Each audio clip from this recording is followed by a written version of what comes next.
This message comes from Workday, the enterprise AI platform with a deep understanding of your organization's context and guardrails, so every AI action is permission-aware, giving you the ability to get work done right. It's a new Workday. This is Planet Money from NPR. Real estate developer Cody Fischer and I are standing facing a big old house. We're at the intersection of Minnehaha Avenue and 36th Street in South Minneapolis. The house has got brown stucco and yellow siding.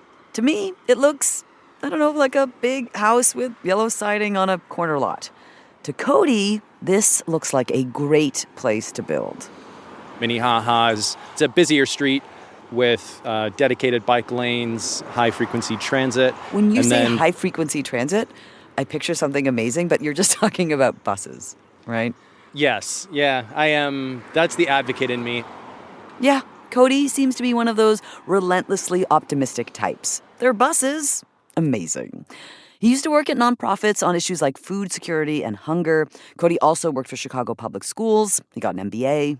And now, Cody is, optimistically of course, trying to fix one of the country's toughest policy problems. Housing. As you're probably aware, we're living through a massive housing shortage, and that's driving up home prices all over the country. If you want to solve a housing shortage, advocates and economists and experts agree, we need to build more housing, build an abundance of housing. And Cody, this is his mission. Cody started a company called Footprint Development, and it only builds energy-efficient, carbon-smart housing. This is what gets Cody up in the morning. He wants to build a lot of this kind of housing.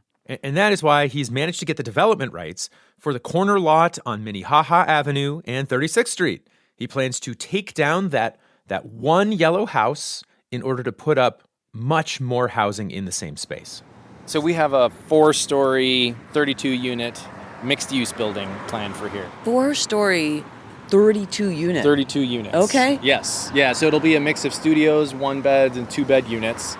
These small to mid-size apartment buildings that Cody wants to build, they don't get built much these days. Because of that, they have this special name, the missing middle. It's called the missing middle because we get a lot of single-family homes in North America. We get a lot of huge 100-plus unit apartment buildings. And for many decades, we haven't been getting that missing middle housing scale. Missing middle buildings are considered this really important potential fix for the housing crisis because, think about it. On this lot, you could have one house with yellow siding, but it could also fit something the size of Cody's proposed apartment building with room for 32 people or couples or families. Minneapolis called for all kinds of new housing, including missing middle buildings, when it passed one of the most ambitious housing plans in the nation a few years back. And so, last September, Cody got the main approval he needed for his plan to replace that yellow house. The vote was, in fact, unanimous. But then, before he could, drink champagne out of his hard hat or whatever, a problem popped up that was so big that a ton of new construction in Minneapolis was forced to stop, including Cody's unanimously approved apartment building. So it was actually the same day that I got the approvals, and within an hour that I got that news. So I didn't celebrate. I actually it was devastating. It went from soaring high and feeling good to, getting a gut punch and wondering what the future of the project was. From one day to the next, a city that thought it was on its way to solving a housing crisis was no longer building the new homes it needed. Hello and welcome to Planet Money. I'm Amanda Aronczyk. And I'm Kenny Malone. When Minneapolis passed its big plan, it became a kind of testing ground for lots of new ideas about how to fix housing. Housing experts and advocates from all across the country were looking on to see, will these new policies actually work? And if so, could Minneapolis be a model for other cities? Today on the show, the story of Minneapolis's big housing experiment. We'll tell it through 2 buildings and the fight to get them built.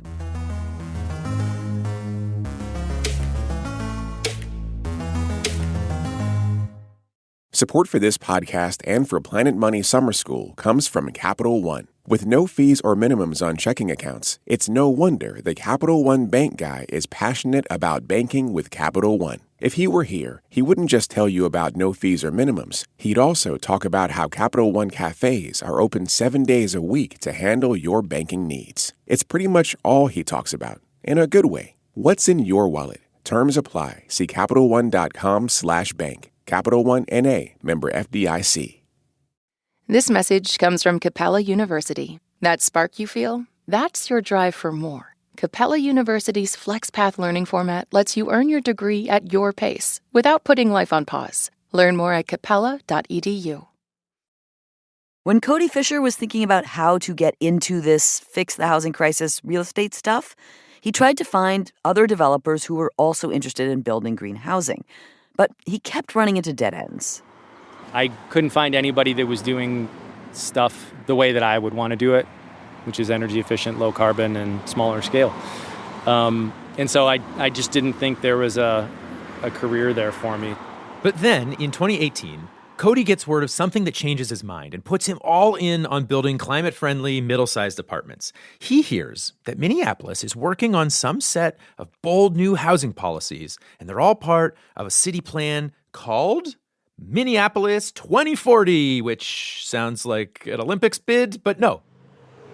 So what the Minneapolis 2040 plan did was lay out exactly how big you can build, what shape it can take, what the city wants in all these different areas.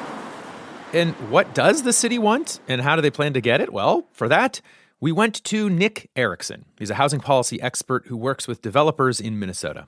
The first thing I asked Nick when we met up was, could he show me a copy of the Minneapolis plan? We did not assume that he would hear that and think, could you print a copy of the Minneapolis plan?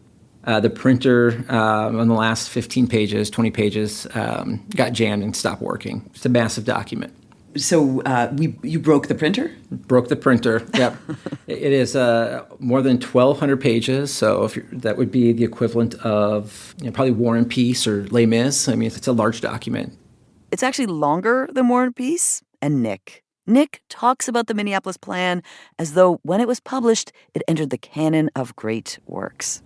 It didn't just say this is what we're going to do and why. It was very clear saying this is the roadmap of how we're going to get there. The plan was a big deal for a lot of reasons, but there was one thing in particular that really made headlines. Minneapolis became the first major city in the nation to get rid of single-family zoning. It got rid of zoning that stipulates you can only have housing for one family on this lot. That's it. Right. So one way to think about what is happening here is that if you do live in a bucolic family neighborhood with lovely historic homes, well, any of those houses could now theoretically be turned into a duplex or a triplex or in some places even like a middle-sized apartment building. And Minneapolis eased up on all kinds of other rules and regulations, too. They basically gave developers a path towards quick and easy approvals, all for this one big goal, right? To build, to increase the supply of housing. Now, this plan, it is huge. It includes policies to address racial justice and climate change, to increase housing density. It has big goals. And at the same time, as Nick points out, what is remarkable is how specific the plan gets. So you've got these neighborhood maps that you could probably zoom in if you had reading glasses on and find your block in the city. Yeah, like, for example, if you look at the maps and pick a block, it'll say, on this block, we want new construction that's between 2 and 6 stories tall. But on this other block downtown, we want new construction to be at least 10 stories tall. And so broadly what Minneapolis is up to with this approach is an idea that became popular in the mid-2010s. You may have heard about this before, but instead of people being NIMBYs about new developments, not in my backyard, people need to become YIMBYs, like, yes, build things in my backyard. We asked Nick to show us an example of a new building that could only have come into existence because of the city's plan. If you need to adjust the seat, feel free. Thank you.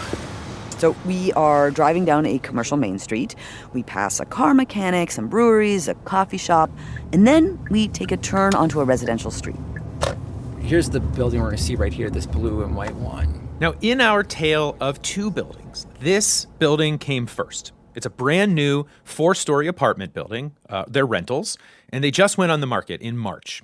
And for Nick, this is a perfect example of the kind of new missing middle housing that Minneapolis says it wants.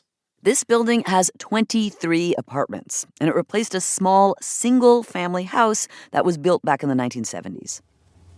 Really, highlights this neighborhood infill project where you're taking what was probably a home or two and turning it into several more units here. Now, Nick said infill there, which is essentially the housing world's term for adding housing by repurposing land in the city, as opposed to like the sprawl version, where you're building brand new subdivisions further and further outside of the city on undeveloped land. This only exists because you can do something beyond a single-family home in this neighborhood. This blue and white building not only has solar panels and draft-free triple-pane windows, it also has some, fun amenities. We walked up and looked inside. You have a pet washing station. There is a pet washing station. This is the most millennial building I have ever seen. Yep. And they've got a bike room and a pet washing station. And I think that's somebody's vinyl collection over there. Couldn't quite make out if it was a good vinyl collection or not. Hope so. No, look, this blue and white building, it is exactly the kind of project that the city theoretically paved the way for. It's increasing the density, check. It's energy efficient, check. It's near public transit, check. And of course, that meant that it got built with zero problems and no controversy at all. Yeah, no. No. It turned into a messy fight. The neighbors hated it. They did not like the idea of an apartment building going up on their block. We were standing outside the building when our tour guide, Nick, gestures for me to look at something. I do want to show you this real quick. Yeah. He points out a sign staked in the yard of the house right next door. So this is emblematic of the housing policy discussion. They have the sign that says, neighbors sacrificing for developers' pocketbooks. So this is the least catchy slogan I've ever seen. It is a tiny little sign. It is on the gray single-family home right next to this brand new apartment, and it's facing the apartment. This is what we call Minnesota passive-aggressive. That's just how we do things here. We'll put a passive-aggressive lawn sign up that our neighbors have to look at. This sign is a leftover from a fight that sounds like it got aggressive. Yes, regular aggressive. Regular, that's right. normal aggressive. Because what happened here is a kind of fight that we have gotten used to seeing whenever a bigger development is proposed in a residential neighborhood. Our final discussion item this evening is item number 12. When the blue and white building was proposed, there was an online meeting of the city's planning commission, and people from pretty much every house on the block showed up. This is just an ill-conceived place to put this property, and I totally object to it. They said the building is going to ruin the cute residential street. If this apartment building was built, we would only see a wall. That it would bring congestion. He is providing no parking. And it would cost them money. What it's going to do to our property values in proximity to that is not fair. If you are happy living in your residential neighborhood, yeah, many of these things would be a drag. But also, kind of classic NIMBY situation here. Now, that proposal for the blue and white apartment building, it actually came from a developer you've already met, Cody Fischer, the relentlessly optimistic developer from the very beginning of our story.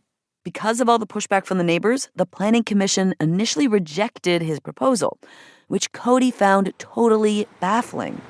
We followed the design requirements that the city had to the T, and so it was supposed to be kind of a rubber stamp approval. Like, that's what was supposed to happen. Yeah, the city had basically told him to propose this kind of missing middle building when they passed that ambitious housing policy. And then, when the neighbors said they didn't like the building, the city's planning commission was like, yeah, you know what? No, you're not allowed to build it. Oof, right? So we ran this particular situation past a housing policy journalist whose work I really like. Yeah, my name is Jerusalem Demsis. I'm a staff writer at The Atlantic. Jerusalem has reported on this housing situation in Minneapolis and in other places, and she's got a book coming out called On the Housing Crisis, Land Development Democracy. And her observation about what Cody ran into is this is a tricky thing about the way government works at a local level. Right. There are these things that we say we want, that we idealize, like civic engagement. And and people having a voice. But when it comes down to the need to build more housing, which is more of a big collective need, it tends to be that the preferences of just a few people, like the neighbors, can get in the way of that. I'm not saying the people on that local block don't deserve a say. They do, but they're not the only ones affected by these decisions. Jerusalem's saying, think about the people who would like to live in this neighborhood. Like, say there's someone who's about to move to Minneapolis for a job, but they can't find a place to live. That person also has a stake in whether this apartment building goes up or not. But they are probably not showing up to the city planning commission and saying that they want the building into the microphone there. And so Jerusalem says that local governments are in a way not asking the right questions when they hold these public meetings about proposed development. Like, they tend to be like, the mic is open, so immediate neighbors, what do you guys think about this new building? We've created institutions at the local level where you ask people, hey, do you want things to stay the same or do you want things to change in some unknown way? And of course, people are like, no, don't change how things are. I feel pretty happy with the current way my neighborhood looks and I'm scared of what that change might look like. Instead, Jerusalem says that the starting point should be there's a housing crisis. We have to build 10,000 new homes over the next 10 years. Where do you want that to go? The question is not yes or no to this new building. It's where do you want it to go? Because it's going to have to happen. According to some estimates, we need about 5 million new homes nationwide. Now, obviously, Cody's blue and white building eventually did get built, with a pet washing station, of course. But he had to hire a lawyer and lobbyists, and he also had some environmental groups on his side. And he managed to win that fight, but clearly, if any new development can be derailed by angry neighbors, that is an enormous weakness of Minneapolis's ambitious plan to fix a housing shortage. The other building in this story, the apartment building that Cody still has planned for the corner of Minnehaha and 36th Street, where there's currently that big old yellow house, that building got stuck in a much bigger and much more intractable fight. A fight that teaches us something about trying to fix not just Minneapolis's housing crisis, but the whole country's. That's after the break.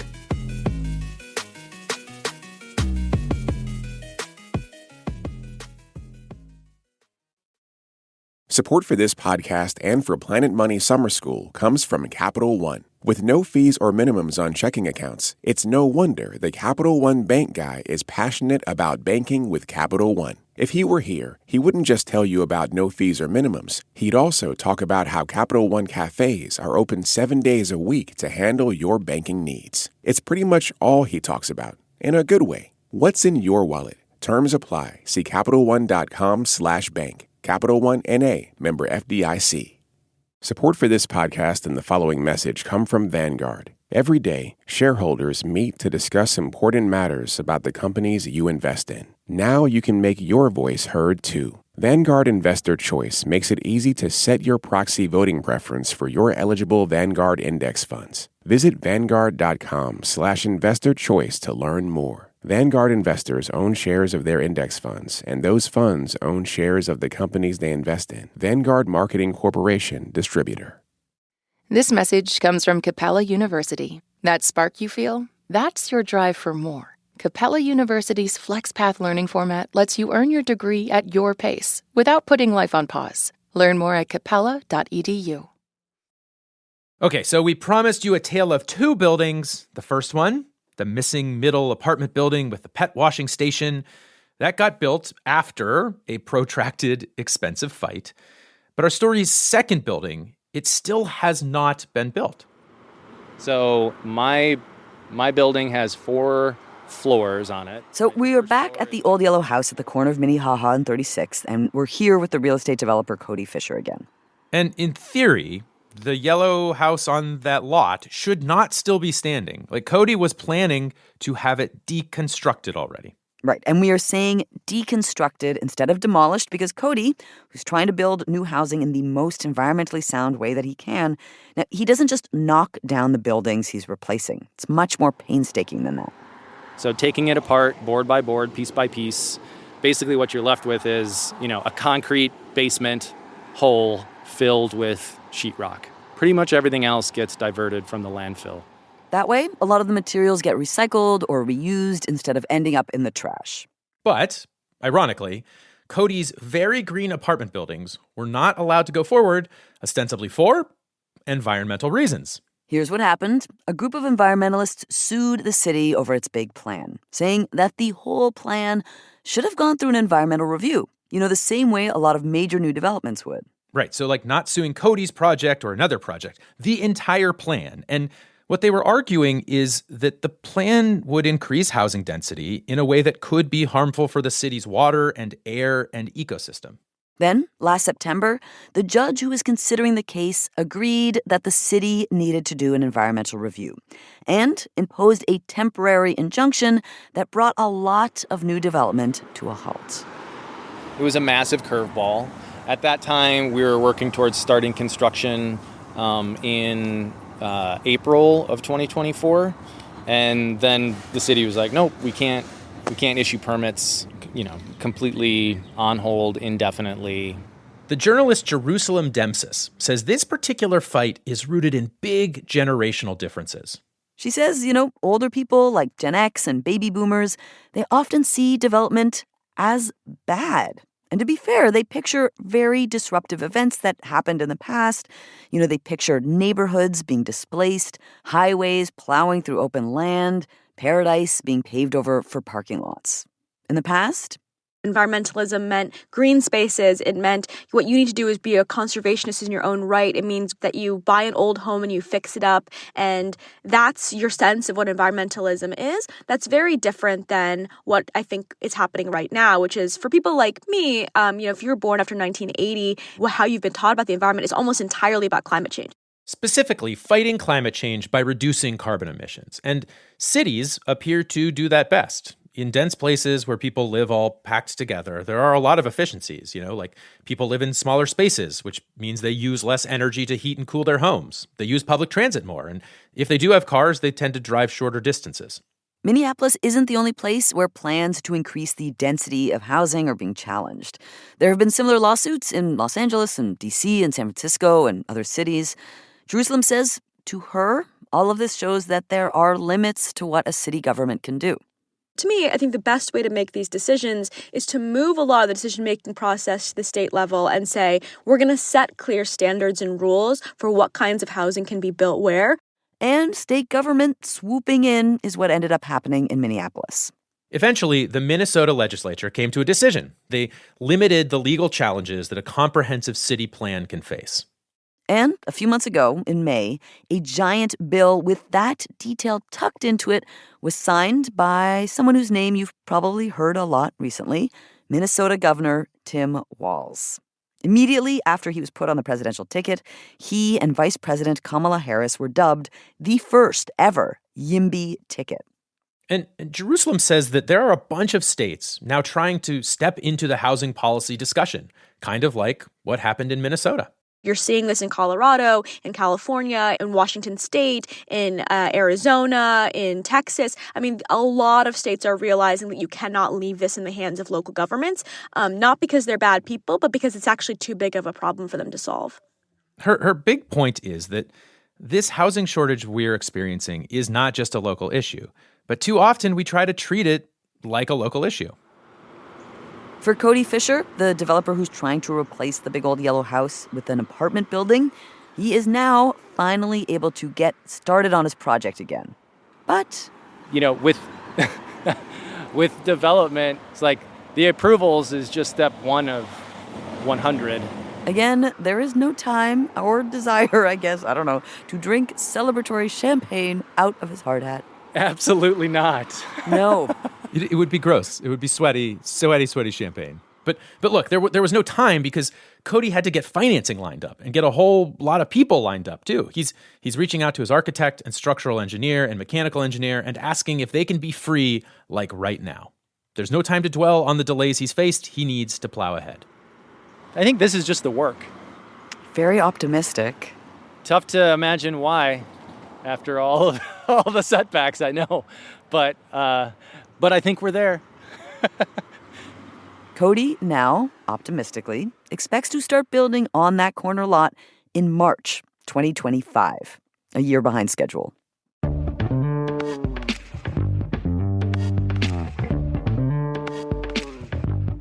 Today's episode was produced by Emma Peaslee and Sofia Shchukina. This episode was, in fact, her idea and built on her research.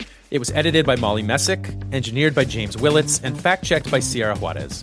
Alex Goldmark is our executive producer. If you are like our newsletter writer, Greg Rosalsky, and you heard this episode and could only think, I wonder what else there is to know about Governor Tim Walz's economic record, you can read about it in the Planet Money newsletter. You can also read about J.D. Vance's economic record there. Also, while you're there, please subscribe, npr.org/Planet Money newsletter. Thank you this week to Tushar Kansal at Pew, Ann Mavity, the executive director of the Minnesota Housing Partnership, Libby Starling and Danielle Cabot at the Federal Reserve Bank of Minneapolis, realtor Andrea Voracek, and new homeowners Charlie and Hannah.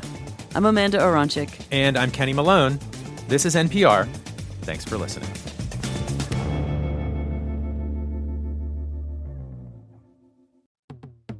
Whether you're dedicated to a team, I want to see them win. Rooting for a nation, I'm not even a soccer fan, but I'm just repping my people. Or just appreciate the joy the beautiful game inspires. No Scotland, no party. Find the World Cup tab in the NPR app, home to all of NPR's coverage on and off the pitch.